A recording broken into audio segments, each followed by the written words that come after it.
আরো বেশি ধন্য তোমার উম্মত হয়ে, আমি আরো বেশি ধন্য তোমার উম্মত হয়ে।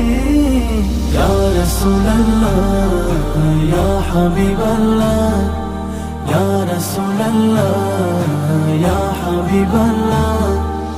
আমি সম্মানিত হয়েছি তোমার উসিলায়,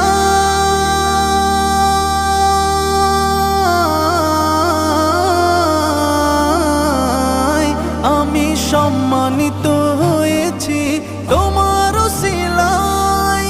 তাই তো আমি আল্লাহর পরে তোমার গুণ গাই, তোমার গুণ গাই, তোমার গুণ গাই। আমি গাইব গুণগান তোমার মোহাব্বত নিয়ে, আমি গাইব গুণগান তোমার।